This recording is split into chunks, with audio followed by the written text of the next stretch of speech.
mais nada, meu nome é Jorge Luiz. Eu tenho a formação basicamente voltada para o direito e para a filosofia. Eu sou juiz da Justiça Militar Federal aqui em Magé. Tenho graduação em Ciências Jurídicas e Sociais pela UFRJ, sou pós-graduado em Docência Superior, Direito Penal e Processo Penal e tenho mestrado em Direito Público e Evolução Social. Minha formação é muito voltada para a parte humanística, tanto para o direito quanto para a filosofia. Cursei também 2 anos de filosofia na Universidade Federal do Pará, tive que largar a contingência da vida, então a gente atua muito nessa área da ética. Muito bem, então eu peço a vocês que reflitam nessas 3 figuras, que olhem essas 3 figuras. São 3 exemplos de ocorrências bastante conhecidas. Primeiro, o massacre de Sabra e Shatila, que ocorreu no sul de Beirute em 1982. Mais de 3.500 vítimas. Esse massacre foi protagonizado pela milícia maronita liderada por Emil Baker. Ou seja, havia uma área de proteção lá no Líbano, em Beirute, de proteção de Israel. Inclusive, o encarregado daquela proteção era o futuro, deveria ser o futuro primeiro-ministro de Israel, o Ariel Sharon. E essa milícia, ela furou essa proteção e veio a exterminar cerca de 3.500 vítimas, a grande maioria crianças, jovens, mulheres e idosos. Eram pessoas refugiados palestinos e alguns libaneses também, que estavam assim, numa situação de vulnerabilidade social. Foi uma ação covarde que resultou aqui, vocês podem ver a fotografia de diversas crianças mortas nessa ação. Outro exemplo que nós temos ocorreu em 1968, com 504 vítimas, e foi protagonizado pela 11ª Brigada de Infantaria, que à época, nos Estados Unidos, era comandada pelo tenente William Carey. Foi conhecido como massacre de My Lai, no Vietnã. O que acontecia? Nós estávamos em plena guerra do Vietnã e, segundo noticiou esse tenente, o My Lai era uma província em que os principais líderes de Vietcongs, os guerreiros de Vietcong, estavam situados. Era uma informação que eles tinham. E a informação era que, pela manhã, as mulheres, as crianças, os idosos saíam para comprar gêneros do mercado distante e ficavam na região somente esses Vietcongs. Então, o tenente William Carey, liderando a 11ª Brigada, ele invadiu aquela área, e lá se preparou somente com crianças, mulheres e idosos.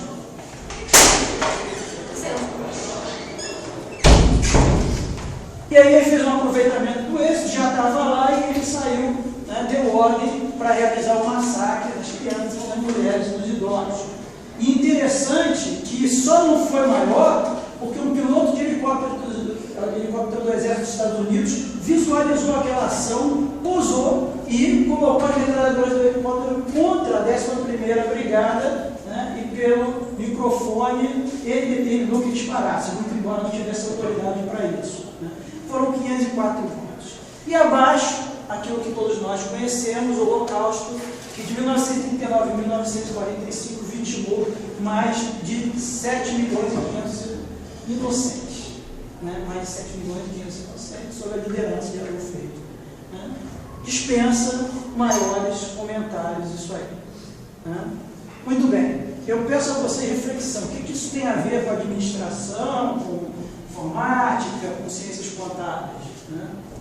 Tem a ver no momento que a gente vai buscar refletir sobre a ética. Muito bem.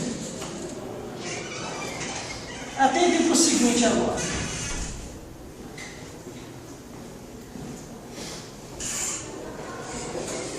Boa noite. A minha intenção aqui era trazer um vídeo, aquilo PowerPoint, mas eu vídeo PowerPoint geralmente lá no direito vem com o computador, aqui não, aqui veio só o PowerPoint. Eu ainda imaginando nesse tive que trazer aqui do IBE inicialmente um laptop. Então esse laptop ele não tem som nessas situações. Então eu vou tentar mostrar aqui no tablet.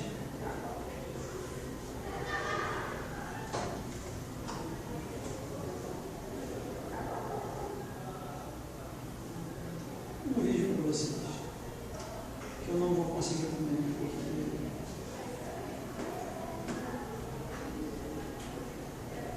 aqui não pega a Wi-Fi, não, aqui não pega o 3D. Muito bem.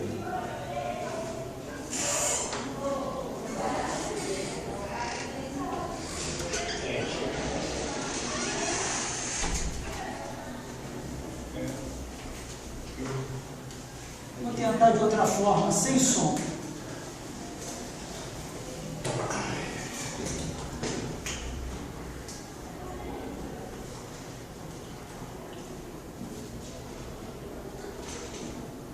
Vai entrar sem som. Se a gente quiser, a gente pode até colocar um som onde não vai entrar no som.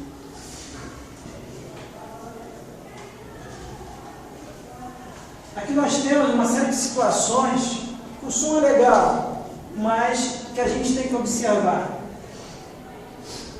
Essa música é Society, é do Ed Vedder, e é estabelecida uma série de situações aí, voltadas para a ganância, voltadas para a ausência de ética do ser humano.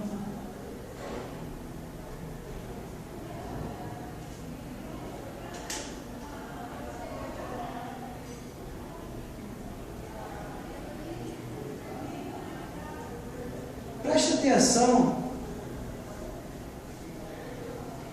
em cada uma dessas situações, os contrastes da sociedade.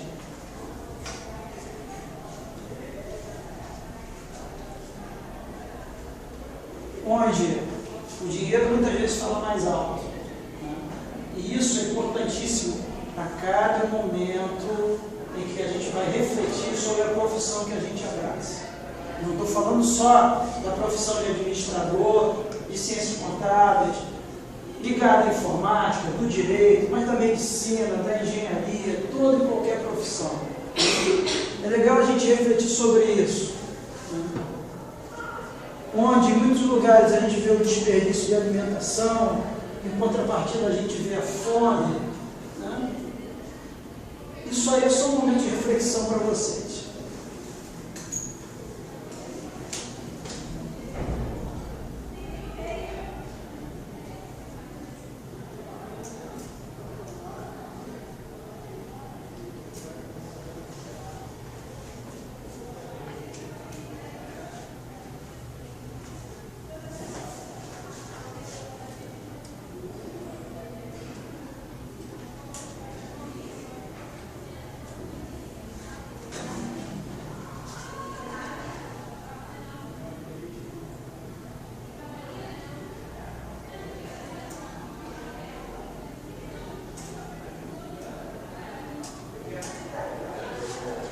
Bem, aí a pergunta é a seguinte: ainda é preciso explicar por que é importante, né, nós estudarmos a ética?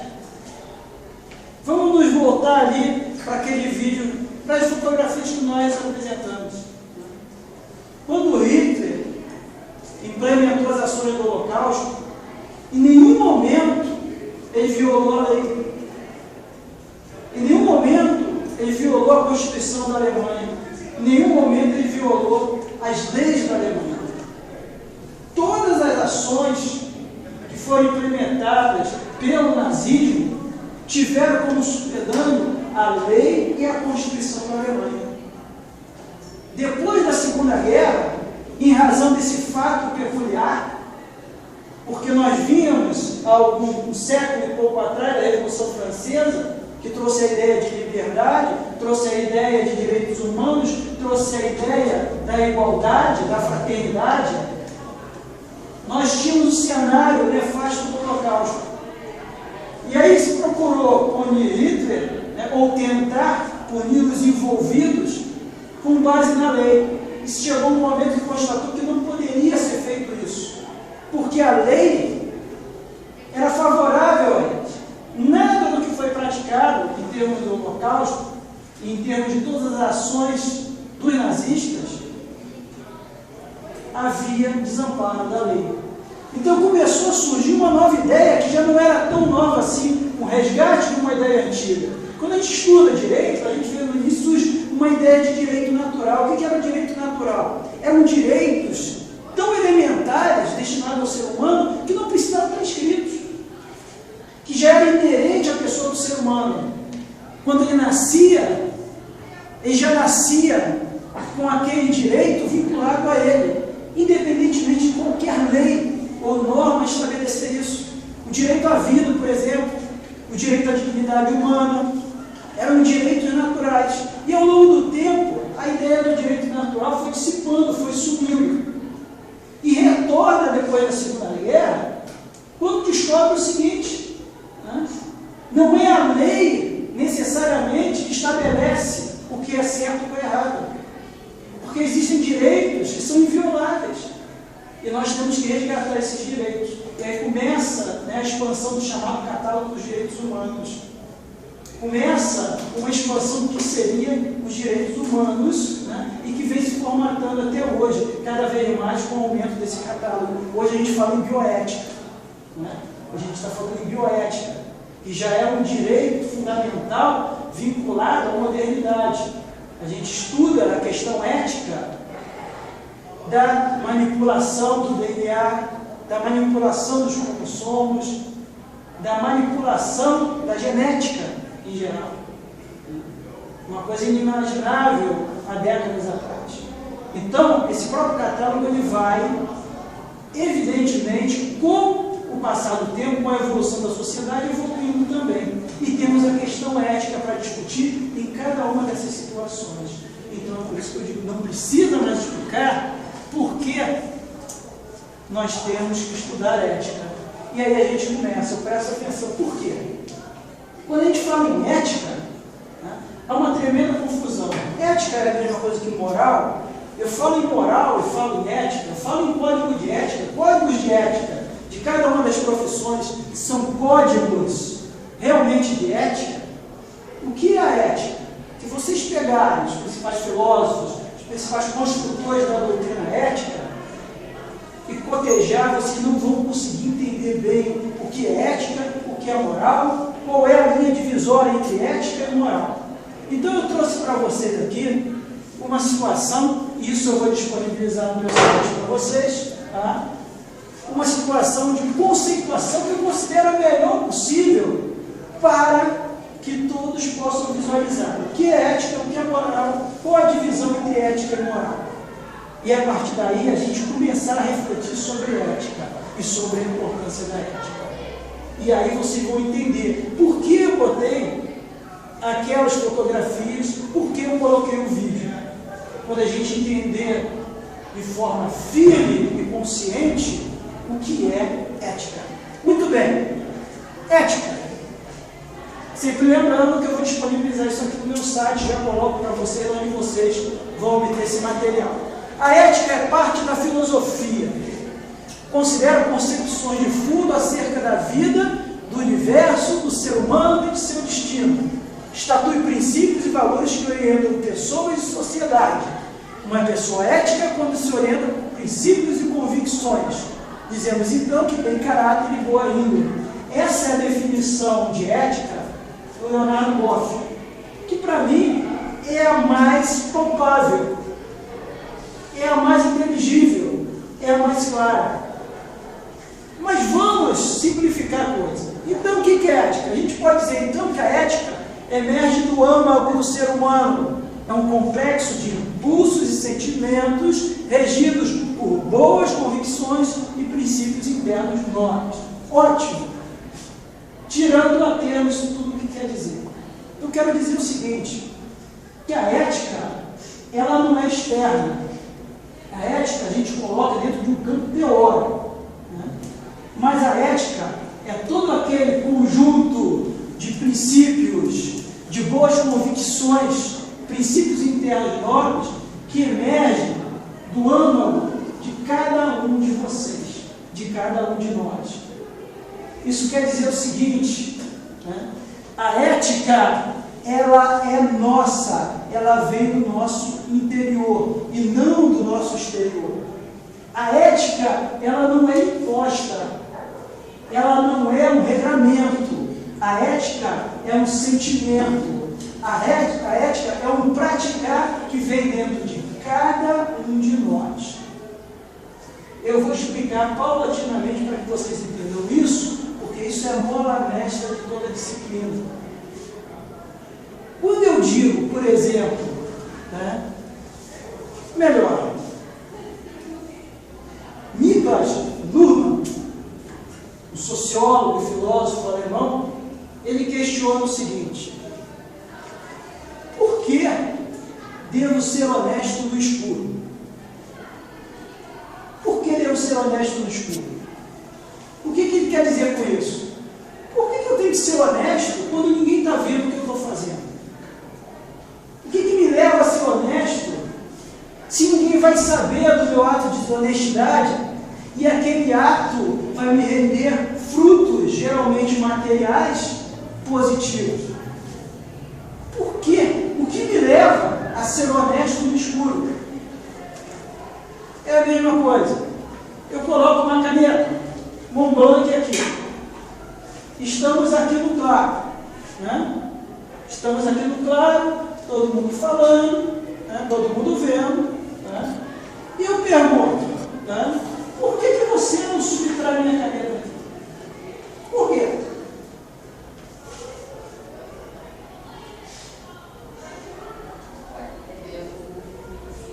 Vamos que você tivesse uma dívida de 20 mil reais e essa caneta valesse 25, né? Precisasse muito pagar essa dívida, né? Nada de vida ou morte, é mais uma dívida que está te incomodando muito e você não sabe como pagar, né? E essa caneta de 25 mil está aqui, que para mim não vale tanta coisa, né? O que te impede nesse momento de pegar essa caneta e saldar a tua dívida?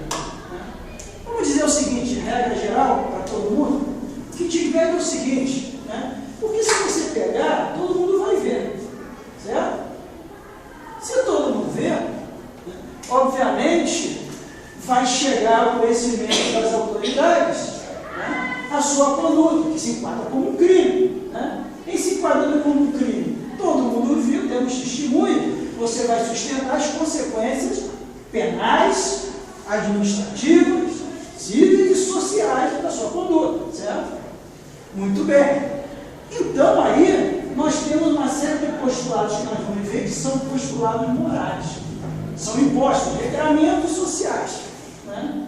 Então, o que te impede, nesse momento, não a você, mas vamos dizer todos, né, de uma forma geral, de subtrair isso aí, seria as consequências do seu ato. Claro que existem situações extremas. O camarada pode chegar aqui com uma arma, né? Todo mundo vendo e não quer nem saber. A gente está andando ainda por esse plano. Muito bem. Mas imagine você que nessa mesma situação as luzes se apaguem, né? E estejamos todos no escuro, né?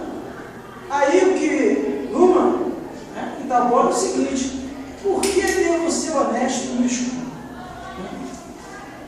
É a mesma coisa que Epícoro, um filósofo da antiguidade, entablou de forma contrária. Ele deu um conselho às pessoas, dentro do contexto da ética, que pode resumir que é ética.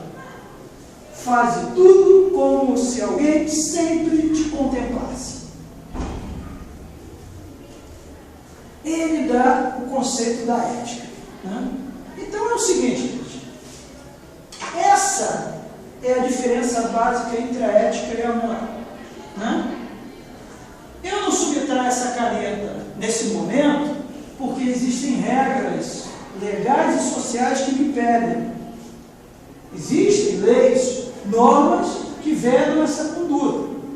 E se eu pegar aquilo claro, né, todo mundo está vendo, eu vou sustentar as consequências da minha conduta. E aí eu vou sopesar. Muita gente né, entra num nível mais abaixo ainda. O camarada vai roubar, né, que ele não quer saber, ele quer o bem. Então, pouco importa se estão olhando ou não estão olhando, ele vai dilapidar a questão moral e a ética. Ele não quer nem saber das consequências. Mas você se detém naquelas consequências.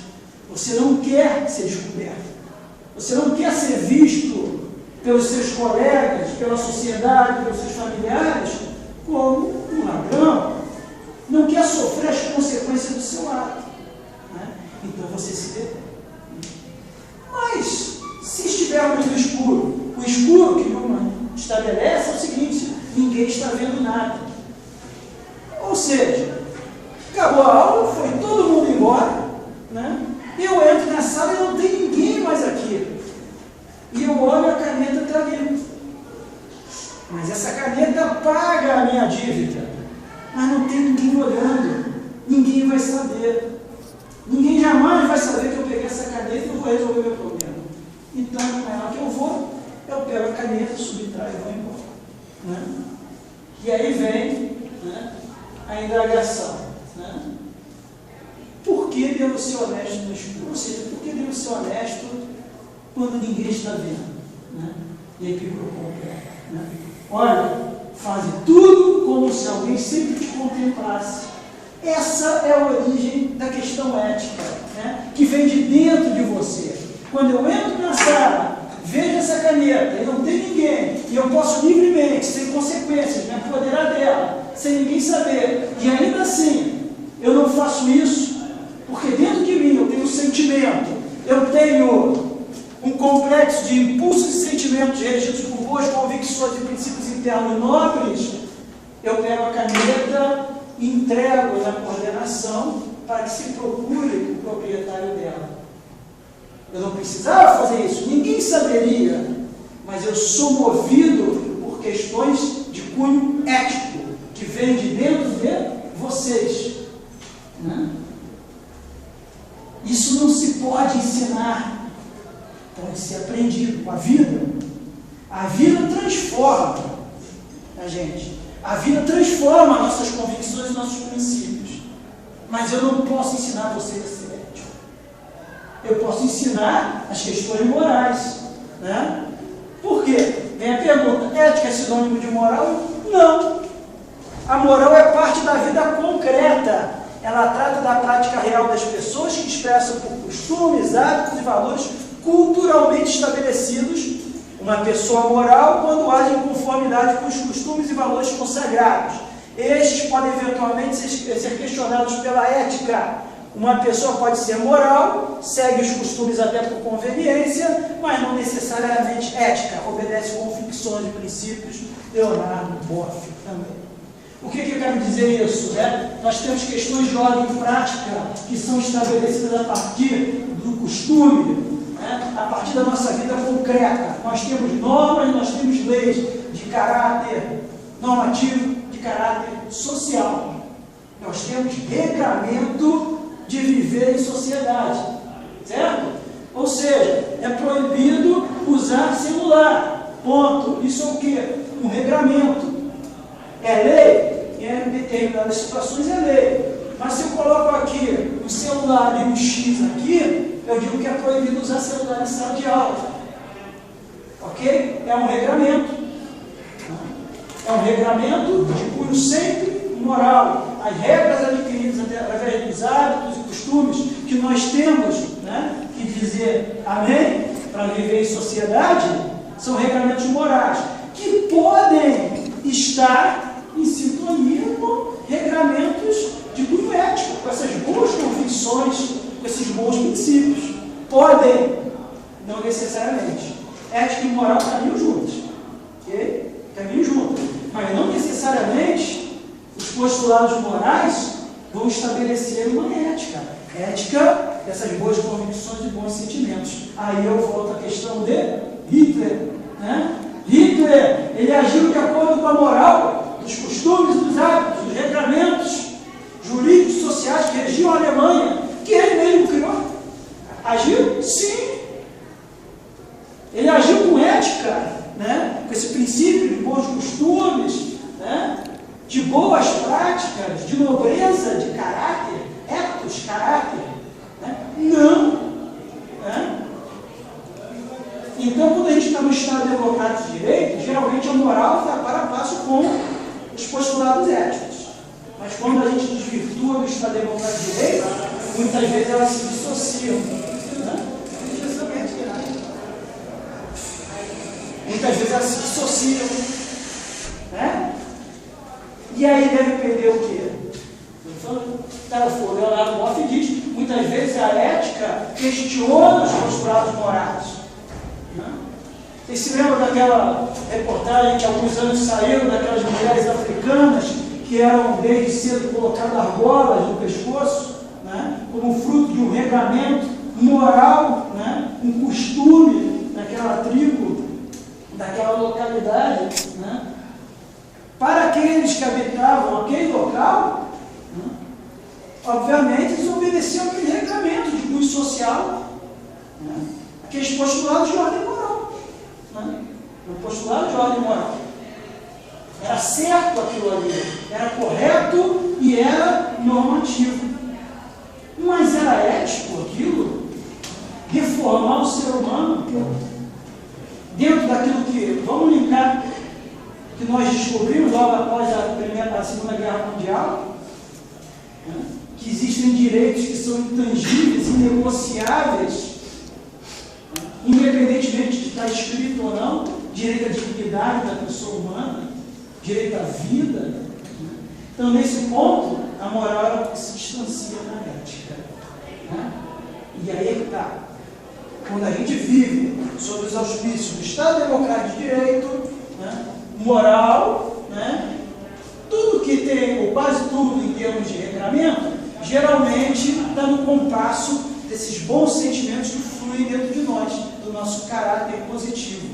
Quando vai se distanciando, né? Muitas vezes nossa ética questiona a moral existente. Né? O que é bom ali? Né? Quais são as situações desses bons princípios, dessas situações, né, que nós enfrentamos no cotidiano, que a gente diz, mas isso é errado. Né? Que é uma questão super prática? Todo profissional, né, todo segmento profissional possui prerrogativas em relação à sua profissão. Todos. Né? O discurso mais simplista é o seguinte: pô, mas o médico aí, não sei aonde, está ganhando 50 mil aí no consultório dele, mas o salário mínimo é 600 e poucos reais. É uma discussão simplista. Fulano tem direito a isso, ciclano tem direito a aquilo, não tem direito. É simplista, porque cada né, das profissões tem suas prerrogativas conquistadas. Né? Exemplo, quando a gente fala de militar, o militar ele pode se aposentar com 30 anos de carreira. Né? É um absurdo, não é. Por quê? Em contrapartida, a profissão militar exige outros sacrifícios que outras profissões não exigem. Né? O professor se aposenta com menos ainda. A mulher tem um nível de aposentadoria menor em termos etários do que o homem, com menos tempo. Né? E vai por aí. Quem trabalha numa mina, quem trabalha com periculosidade, alta insalubridade, raio-x, por exemplo, tem direito a férias diferenciadas, tem direito, né, a uma aposentadoria diferenciada, e vai por aí. Né? Mas, né, o que justifica, dentro do Estado Democrático de Direito, né, o parlamentar tem um 14º e 15º salário. Mas, né, era uma norma. Né? E como norma, a pessoa é imoral. Não é imoral. Se ela está baseada na norma, ela é imoral. Né? Ela pode ser antiética. Porque dentro daquelas situações que nós colocamos aqui, dos princípios e valores, né? Dos bons princípios e convicções, né? Que dirigem o caráter do ser humano, né? Uma situação dessa passa a ser inconcebível. Né? Então, quando se resolveu mudar, a ética questiona a moral. Né? Mas Mas quando a lei diz, né, no Código Penal, criminaliza a conduta de subtrair uma coisa alheia móvel, né, para si ou para outrem, né, claro, essa é, né, uma normatização moral, né, que coincide com a ética, né, com essas boas convicções, com um caráter. Né? Então nós temos ética e moral caminhando juntas, né, quando estamos no Estado Democrático de Direito. Mas, mesmo assim, em alguns momentos a moral vai se desviando e ela pode ser e deve ser questionada pela ética. A situação é de alta reflexão. Ética é princípio moral. São aspectos de condutas específicas. Ética é permanente, moral é temporal. Ética é universal, moral é cultural. Ética é regra moral, é conduta de regra. Ética é teoria, moral é praticar. Muito bem. Então temos aqui um jogo de diferenciação. A ética é o princípio que vem dentro de nós. A moral são aspectos das condutas específicas, aquelas que estão normatizadas socialmente, pela lei, pelas normas em geral. A ética é permanente. Por que permanente? Porque a ética vem de dentro de cada um de vocês. Né? Ela é permanente, não estou dizendo que ela é eterna, ela é permanente. Né? Enquanto que a moral é temporal. Por quê? A moral ela vai se modular de acordo com o momento cultural, o momento que aquele povo vive, a evolução da sociedade. Lembra-se da questão do adultério? Né? O Código Penal criminalizava o adultério. Né? Então, quem cometesse o adultério estava cometendo um crime. Né? Isso em 1940, esse postulado estava em sintonia com a moral. Né? A moral mais exacerbada possível. Tá? Desde 2006, início de 2006, né, nós tivemos a supressão desse tipo penal.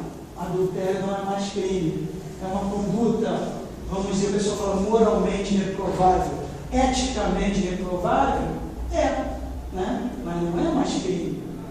Ela continua sendo uma conduta vedada pelas normas civis, sim, mas não pela norma penal. Então houve um abrandamento em termos de moral daquilo, né? Mas a ética que sustenta. Então é assim, né? A ética é permanente, não é eterna, né? Não é eterna, pode ser modificada, mas a moral é sempre temporal, ela vai variar de acordo com a evolução da sociedade, né? Muito bem. Ética é universal, moral é cultural, já falamos, é universal porque vem de dentro da gente, e a ética é cultural, é fruto da cultura de um povo. Né? E a cultura tem todas essas situações de desdobramentos sociais. Né? Ética é regra, moral é conduta de regra. Né? Qual é a regra? Né? Eu não subtrair essa caneta. Né? Essa é a regra moral, bons costumes, né? Os bons princípios, né? O caráter. Né? E a moral é a conduta da regra, ou seja, é a conduta que eu tenho que ter que estar normatizada ali, quer seja por lei, norma ou socialmente.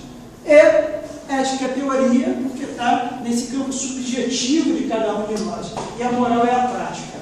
Muito bem, tirando isso tudo, né, a gente chegou à conclusão, né? Pega Epicuro outra vez, faz tudo como se alguém sempre te contemplasse. É isso, né? Eu vou ser um sujeito ético no momento em que, mesmo no escuro, eu for honesto. Vou ser simplista, né? Como dizia Jung, né? Por que ser honesto no escuro? Né? Porque a ética assim me comanda, não é? A ética assim me comanda. Questão bem singular, quando a gente fala de administração, né? Sejam administradores, gestores, quer seja público, quer seja privado. Né? Serão administradores, alguns dos senhores, quer seja público, quer seja privado. Muito bem, você é gestora, né, de uma grande empresa, aí chega no final do ano, né, um fornecedor, uma empresa pública. Né? Você é funcionária pública, é gestora de um órgão público. Chega no final do ano, o fornecedor chega e diz assim: olha, muito obrigado, tivemos um contrato muito bom, tá? Em razão disso, da boa, né? Da boa referência que tivemos, da boa relação, eu vou lhe doar 50 cestas básicas para que você faça o que quiser com ela. Né? Muito bem, é bom, é legal? É, bacana, 50 cestas de Natal. Né? Vamos dizer assim, você pode destinar aos seus funcionários mais humildes, enfim, você tem, né? Claro, vai pegar uma para você, enfim, pode ter um sem número de situações dessas. Eu pergunto, né, o que me leva a negar isso aí? A gente está no escuro, ou seja, ninguém vai saber em tese, né? Pode ser que saiba, mas tem pouca probabilidade, vai ficar uma coisa ali, eu posso pegar até 50 para mim, né? O que vai me levar a recusar essa situação? Né? A moral, os regramentos práticos vedam isso. Né? Mas se eu pegar ninguém ver, né? É a ética que vai fazer com que eu recuse isso. Eu digo isso porque isso foi uma situação bem prática que ocorreu comigo, né? Que eu sou também gestor. Né? Um certo final de ano, uma empreiteira que fez uma obra lá, ela ofereceu, né, 20 cestas de Natal. Né? E eu perguntei por que ela queria me dar uma cesta de Natal. E ela respondeu exatamente isso. Tivemos uma boa relação contratual, sim, mas a relação contratual era a seguinte: participou da licitação, ganhou, fez a obra, por tempo, recebeu como deveria receber, e acabou aí, a boa relação é essa. Por que ela quer me dar 20 cestas de Natal no final do ano? Qual é o intuito? Né? Ser simpática e tal. Né? Então, eu agradeci a ela e pedi que ela, se quisesse me deixar feliz, né, fosse ali na Vila Vicentino e doasse lá as 20 cestas de Natal. Né? A ética, ela impede que quando a gente esteja no escuro, né, a gente seja desonesto. Porque esse é o certo. Né? Esses são aqueles princípios de nobreza, de convicção, de nobreza, de caráter que afloram dentro da gente. Né? A questão da situação, da propina, de tudo isso que a gente tem visto, né, no noticiário da corrupção. Claramente tem uma pesquisa, né? No mundo há um déficit anual de 380 bilhões de dólares só carregados em corrupção. E o Brasil é considerado um dos países mais corruptos do mundo. Né? A corrupção está ligada com a desonestidade, que está ligada, né, intimamente com o contexto ético. Né? Então, eu só quero que fique dentro de você isso aí, que a ética, né, é exatamente esse conjunto de princípios e convicções positivas, nobres, que florescem do teu âmago, do teu caráter. Né? E aí, mais uma vez eu repito, faz tudo como se alguém sempre te contemplasse. Né? Ou seja, não tem ninguém aqui, eu não vou pegar essa caneta por quê? Porque a ética me impede, não é certo eu realizar essa conduta. Então equipara, né? Está todo mundo me contemplando. Não é isso? Então é um momento que eu, por exemplo, né, eu pego uma verba que é para gastar em material de expediente e aproveito e compro coisas para minha casa e coloco uma nota fria, né? Isso aí é o que eu sempre costumo dizer lá quando estou julgando. O processo, o papel, ele aceita tudo. Né? É muito difícil, né, alguém entrando nesse esquema, às vezes acontece alguma coisa errada, mas é muito difícil, o camarada está ali, olha, 50 reis de papel, tá? Me dá 30 reis de papel e o que era do outro, você me dá isso aqui que eu vou levar para minha casa e tal, acabou.